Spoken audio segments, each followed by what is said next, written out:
بسم اللہ الرحمن الرحیم۔ لو میرج نہیں، لو آفٹر میرج۔ آج کفر کی دنیا میں محبت کی شادی کا لفظ بہت عام ہے۔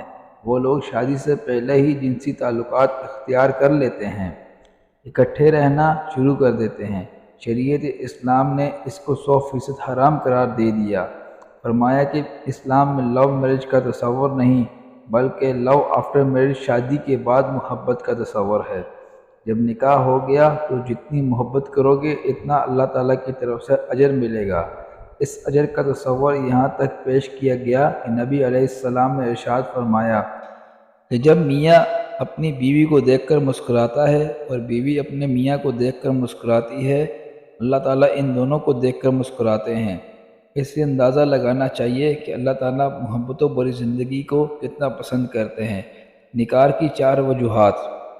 حدیث پاک میں آیا ہے، ابو ہریرہ رضی اللہ تعالیٰ عنہ کی روایت ہے، کسی عورت سے 4 وجوہات کی وجہ سے نکاح کیا جاتا ہے: اس کے مال کی وجہ سے، اس کے حسب و نسب کی وجہ سے، اس کے حسن و جمال کی وجہ سے، اس کی دینداری کی وجہ سے۔ تم دیندار عورت سے نکاح کرنا تمہارے ہاتھ مٹی میں مل جائیں۔ تو حدیث شریف میں نکاح کرنے کی 4 وجوہات ارشاد فرمائی گئی۔ پہلی وجہ ارشاد فرمائی، اس کے مال کی وجہ سے اس سے نکاح کرتے ہیں کہ کوئی مالدار گھرانہ ہو تو لوگ نکاح کے پیغام بیچتے ہیں کہ چلو کاروبار ہی کروا دیں گے، جہیز میں کوئی گھر لے کر دیں گے، اور کار تو کہیں گئی ہی نہیں۔ اب بتائیں کہ جس شادی کی بنیاد ہی میں لالچ اور مفاد پرستی پر ہوگی تو اس نے کیا کامیاب ہونا۔ نیت کا یہ کھوٹ ہمیشہ ان کے ساتھ ساتھ چلتا رہے گا۔ دوسری وجہ حسب و نسب۔ دوسری وجہ فرمائی، اس کے حسب و نسب کی وجہ سے نکاح کرتے ہیں۔ جیسے بعض دفعہ دیکھتے ہیں کہ بڑے اچھے اچھے رشتے اس وجہ سے ٹھکرا دیتے ہیں کہ ہم نے فلاں برادری میں نکاح نہیں کرنا۔ بعض دفعہ اونچے خاندان کی وجہ سے نکاح کرتے ہیں کہ چلو ہماری بھی عزت بنی رہے گی، تو یہ حسب و نسب کو دیکھ کر بھی رشتے کیے جاتے ہیں۔ تیسری وجہ جمال۔ تیسری وجہ فرمائی، یعنی اس کے حسن و جمال کی وجہ سے شادی کی جائے۔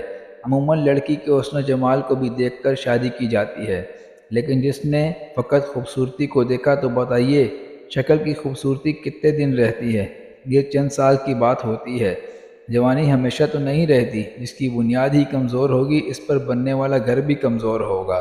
عموماً آج کل کے نوجوان لڑکی کے حسن و جمال کو دیکھ کر مر مٹتے ہیں، چونکہ صرف ظاہر کو دیکھا جاتا ہے اور جذبات ہوتے ہیں، اس لیے ابتدا میں فیصلہ تو کر لیتے ہیں، لیکن جب اکٹھے وقت گزرتا ہے تو پھر اصل عادات و اطوار اور اخلاق سامنے آتے ہیں۔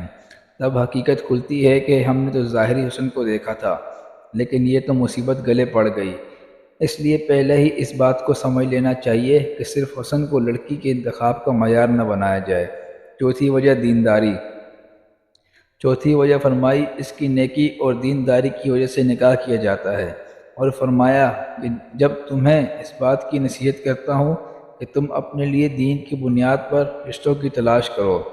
نیکی اور شرافت ایسی چیز ہے جو وقت کے ساتھ ساتھ بڑھتی چلی جاتی ہے، اس لیے اس بنیاد پر جو گھر بنے گا وہ محبتوں کا گہوارہ ہوگا۔